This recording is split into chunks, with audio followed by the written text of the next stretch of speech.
Il était une fois un jeune homme qui, plus que tout, aimait chanter, danser, mais aussi se travestir. Partout où il allait, un bruyant cortège s'attachait à ses pas, formé de nymphes à la peau blanche et aux longs cheveux noirs, et de satyres aux cornes de bouc. Le jeune homme ouvrait la marche, armé d'un bâton entouré de lierre, surmonté d'une pomme de pin, le thyrse. Vers le ciel montait la rumeur tonitruante des rhombes, ces instruments à vent à la sonorité rugissante comparée à celle du tonnerre et aux cris des dieux. Tout ce monde allait le long des routes, suscitant l'étonnement, mais aussi la crainte. Jeune homme déjà, il ne ressemblait pas à ceux de son âge. On disait de lui qu'il n'avait pas les mêmes mœurs que les gens bien. Les siennes étaient légères, dissolues, et plus d'une fois, on l'avait vu gisant sur le chemin, ivre de vin, après une trop longue nuit d'amour. Non, décidément, ce jeune homme était très différent. Aux yeux de tous, il était l'autre, un vagabond, un marginal. Et pourtant, c'était bel et bien un dieu. Son nom est Dionysos.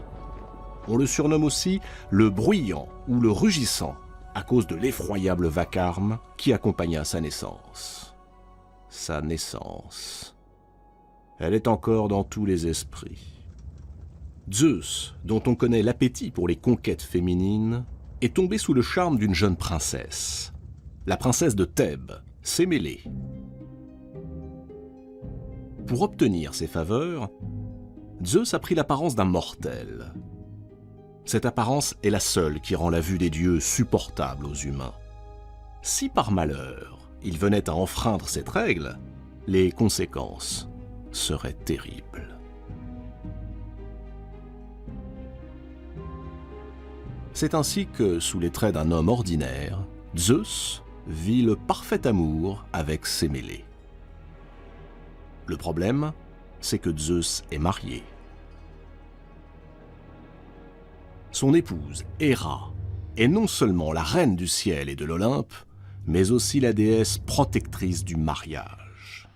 Et cette nouvelle liaison l'inquiète beaucoup plus que les précédentes, car pour la première fois, Zeus découche régulièrement. De là à ce que sa rivale prenne sa place, il n'y a qu'un pas. Héra décide de réagir.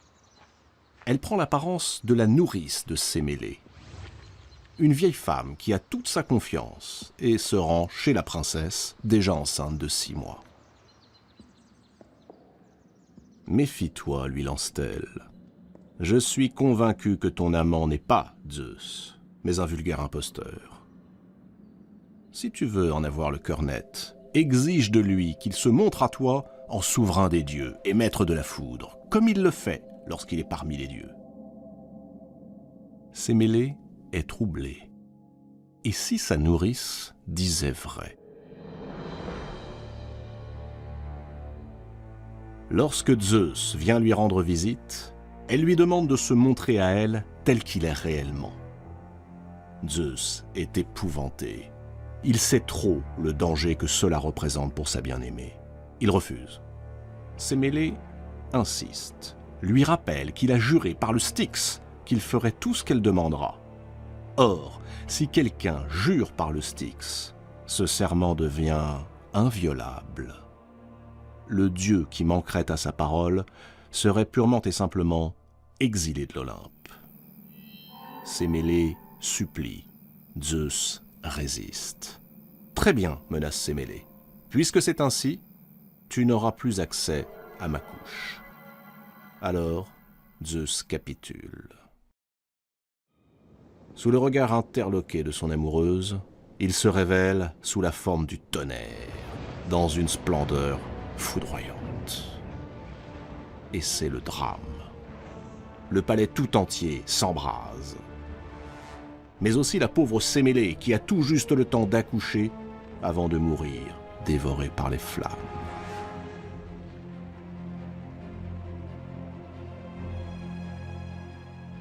Miraculeusement, le feu a épargné l'enfant que Zeus récupère. Mais que faire de ce petit être fragile né avant terme? Hermès, le dieu messager, qui est aussi le fils de Zeus, vient à son secours. Il entr'ouvre la cuisse du roi de l'Olympe et y glisse le bébé. Zeus, le père, devient mère. 3 mois plus tard, Hermès, toujours lui, rouvre la cuisse du seigneur de l'univers. Un nouveau-né en sort. Les Romains diront, il est né de la cuisse de Jupiter.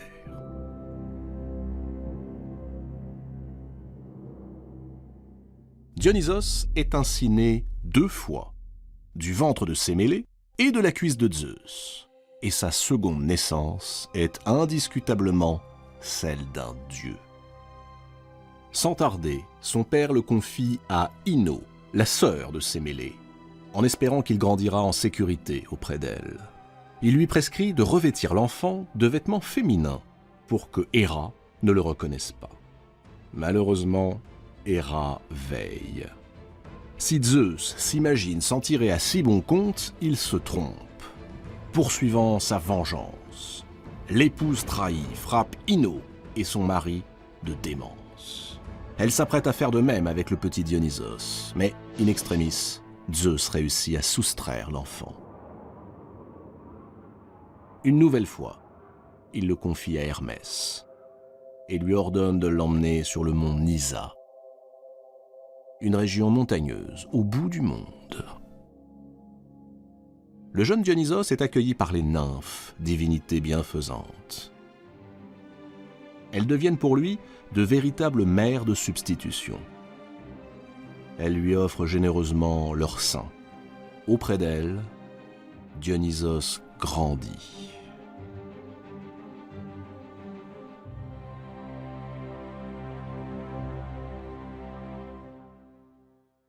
Dionysos sait déjà que le chemin qui l'attend pour être accepté par les dieux sera long et fastidieux. Il devient le dieu errant. Un beau matin, Dionysos fait la découverte qui transformera la vie des mortels. Ce jour-là, le jeune dieu voit un serpent mordre dans une grappe de raisin.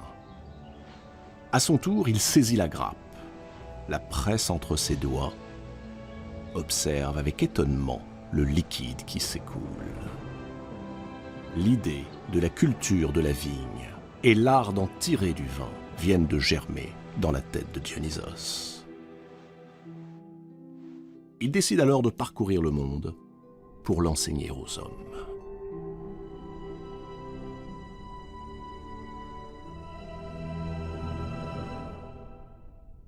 Dionysos prend la route. Il est accompagné d'un cortège bruyant et hors du commun. Des femmes échevelées, à demi nues, que l'on appelle les Ménades. Mais aussi des satyres, ces êtres pensus et laids, en perpétuel état d'érection. Parmi eux, Silène, le précepteur de Dionysos. Étonnant personnage que ce Silène. La plupart du temps, il est ivre-mort. Mais il possède, dit-on, une immense sagesse. Le cortège s'élance vers les villes et les villages. Il entre en Syrie. Après la Syrie, c'est l'Égypte, où il est reçu avec bienveillance par le roi Protée, à qui il transmet la découverte de la vigne. Ensuite, il prend la direction de la Thrace. En Thrace, l'accueil est nettement moins chaleureux. Sur cette terre règne le roi Lycurgue. Lycurgue voit d'un très mauvais œil l'arrivée de ce jeune homme à l'allure étrange, efféminée. D'où vient-il, ce personnage qui prétend être un dieu? Et qui sont ces femmes qui délirent à ses côtés? Cet étranger est précédé d'une réputation sulfureuse. On raconte que dès qu'il entre dans une cité, les femmes sont saisies de passions érotiques. Il prend possession d'elles et les entraîne dans des danses frénétiques.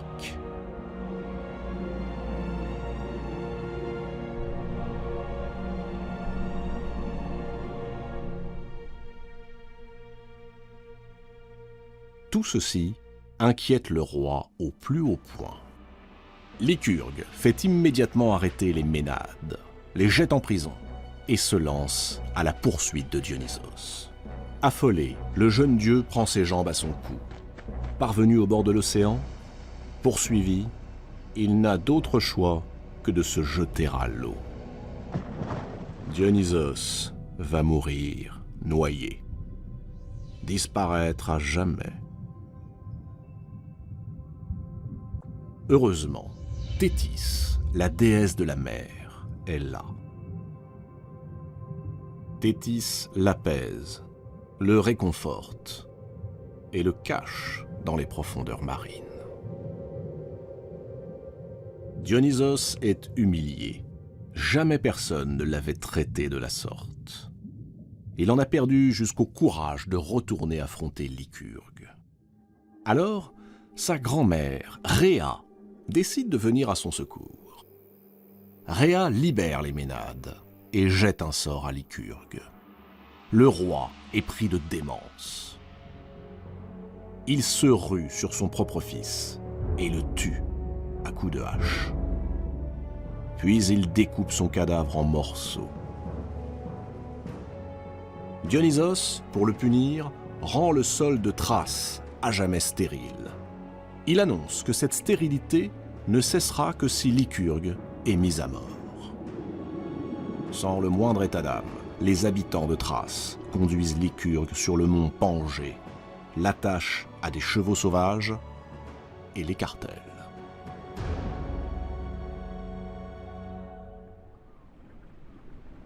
À présent, le jeune Dionysos peut reprendre son périple. Il repart pour le sud, et le voilà en Inde. Zeus l'a chargé d'une mission. Sur son ordre, il doit anéantir la population qui s'est montrée impie à l'égard des dieux en leur préférant des divinités nouvelles, à tête d'éléphant ou aux multiples bras. Châtier ceux qui ne respectent pas les dieux, c'est à cette seule condition, lui a dit son père, qu'il accédera à l'Olympe. Dionysos s'exécute. Mais il n'a pas besoin de livrer bataille. Les habitants sont déjà sous son charme.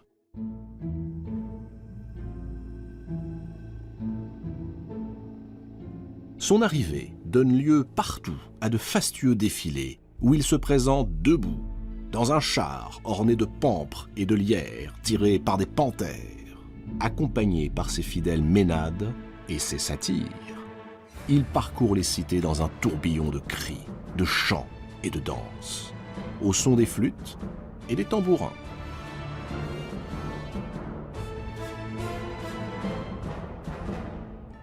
Sa victoire est totale.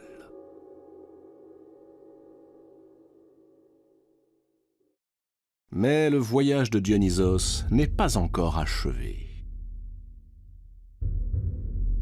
Une ville, la plus importante, reste à conquérir. Thèbes, la ville où il a vu le jour.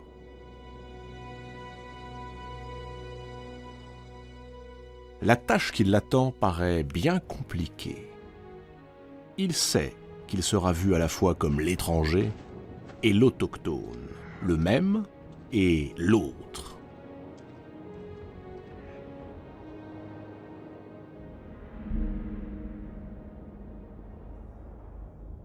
C'est le roi Panthée qui règne sur la cité.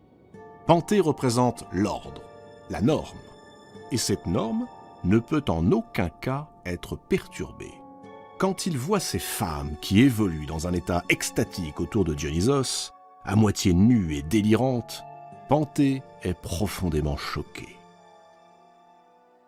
Les femmes sont faites pour être à la maison, élever leurs enfants, faire la cuisine et ne pas s'occuper du reste. Et puis, qui sont ces gens bizarrement accoutrés qui parlent des langues étrangères? Ce ne sont pas des Grecs. Et pour Panthée, tout ce qui n'est pas grec est barbare.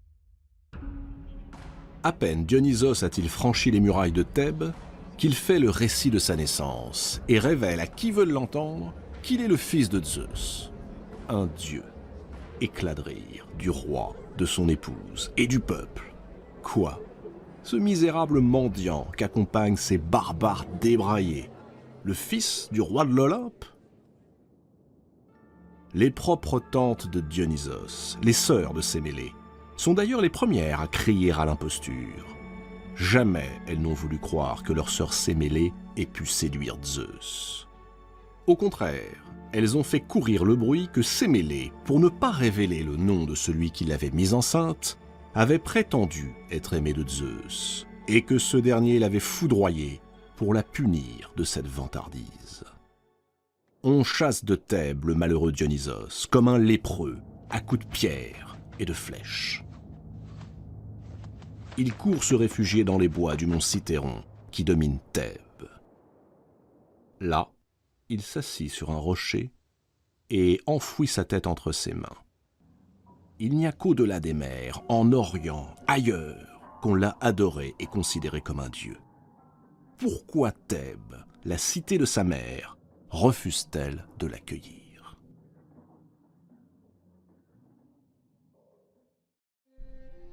La nuit venue, Dionysos réunit son cortège. Il allume un immense feu autour duquel il fait couler des sources de vin et se met à danser avec les ménades aux tresses sensuelles, avec les satyres aux torses difformes et avec les centaures aux pas rapides. Puis, dans le fracas des tambours, au son des fifres et des flûtes, le voilà qui descend vers la ville. Dionysos commence par frapper de folie ses tantes, puis l'épouse de Panthée et toutes les femmes de Thèbes. Incapables de se maîtriser, elles quittent leur maison à moitié nues, délaissent leurs enfants et leurs maris. Dans l'extase, la démence et le délire, elles se mettent à adorer le nouveau dieu, Dionysos. Dionysos les applaudit, puis il leur commande de rejoindre les Ménades sur le mont Cithéron. Là-bas, ensemble, elles pourront s'adonner sans retenue à des plaisirs orgiaques et des libations.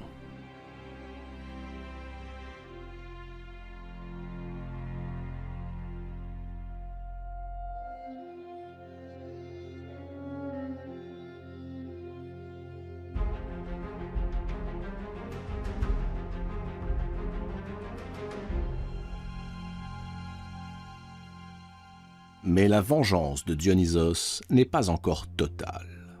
Il reste Panthée, le roi qui l'a humilié. À la nuit tombée, Dionysos se déguise en prêtre et marche vers le palais. Il retrouve Panthée, à qui il fait le récit de l'incroyable journée. Peu à peu, il réussit à le convaincre de se rendre avec lui sur le mont Cithéron. Mais par prudence, conseille-t-il, mettez un vêtement de femme. Panthée finit par accepter. Au fond, lui aussi veut voir ce monde féminin plein de luxure qui menace sa cité. Et voilà le prude et vertueux monarque qui délie ses cheveux, rehausse ses sourcils de couleur criarde. En réalité, il est déjà sous l'emprise de Dionysos. Arrivé au sommet du mont Cithéron, Dionysos lui indique un arbre du haut duquel il pourra observer le spectacle sans être vu. Mais c'est trop tard. Les femmes, déchaînées, ivres-mortes, possédées, l'ont aperçu. Et sous le déguisement, elles ont reconnu un homme. Elles se jettent sur lui, elles le déchirent, le lacèrent. Et parmi elles, la propre mère de Panthée. Panthée essaie désespérément de se faire reconnaître par elle. Mais celle-ci, égarée par la frénésie, lui arrache un bras. Puis les autres femmes le tailladent littéralement. Pour finir, Sa mère, qui ne voit toujours pas qu'il s'agit de son fils, lui tranche la tête, la plante sur un bâton, et elle s'en va toute fière, en brandissant son funeste trophée.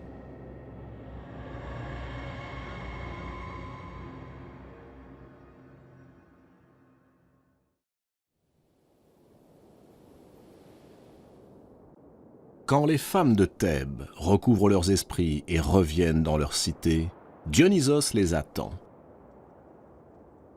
Il s'avance et il leur parle ainsi. « Peuple de Thèbes, je suis le plus grand défi jamais lancé à la face de l'humanité. Tu t'es laissé prendre au piège des habitudes, comme tous les mortels. Tu révères l'ordre et la rigueur, qui sont certes indispensables pour vivre en paix au sein de la cité. Mais tu refoules la part d'étrangeté qui t'inquiète et qui pourtant gît au fond de toi.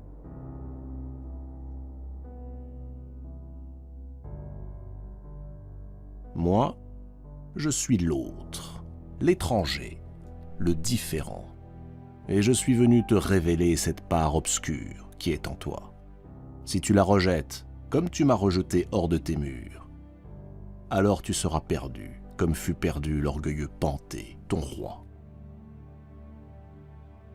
Mais si tu acceptes ces forces sauvages, si tu les intègres au lieu de les brider, alors tu seras sauvé. Mon père, le tout-puissant Zeus, m'envoie t'apprendre que la véritable folie n'est pas celle qu'on croit. Ce qui est folie, c'est de vouloir une cité parfaitement vertueuse, parfaitement rationnelle. Seuls les dieux touchent à la perfection. Vous autres, mortels, gardez-vous de ces deux excès. N'admettre que la raison, n'exclure que la raison. Faites bon accueil à la raison, mais acceptez aussi la part d'imprévu, d'inattendu, qui de prime abord vous dérange. C'est à cette condition que vous serez libre. Après que toute la Grèce eut reconnu sa divinité, Dionysos poursuivit son voyage dans les îles, répandant partout où il passait, tantôt la joie et tantôt la terreur. C'est sur le rivage de Naxos que le jeune dieu aperçoit une ravissante jeune femme qui pleure. Il s'agit d'Ariane, la fille du roi de Crète, Minos. Son amant, Thésée, vient de l'abandonner. Ému par la beauté et par la tristesse de la jeune femme, Dionysos l'emmène sur l'Olympe. Et, chose qui ne s'était jamais vue, il l'épouse, elle, une mortelle, devant tous les dieux assemblés.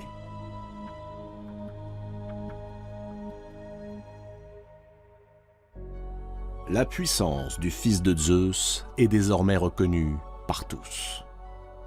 Dionysos a achevé son rôle sur Terre. Il a enfin le droit de gagner le ciel.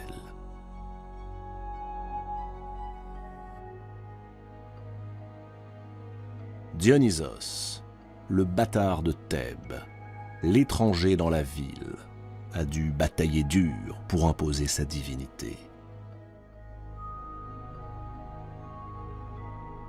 Bientôt, le culte de Dionysos s'implante officiellement dans le monde grec.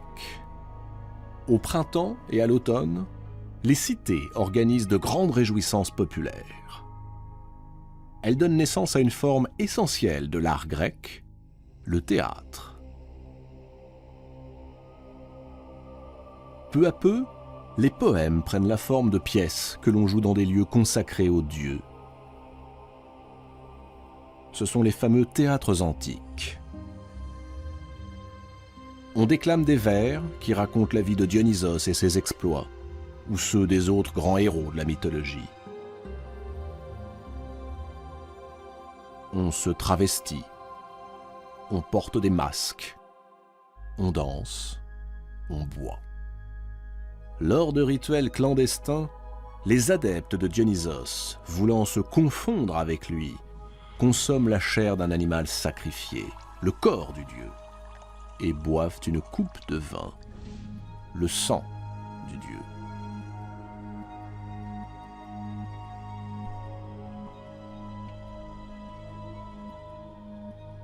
Dionysos est décidément un dieu bien différent.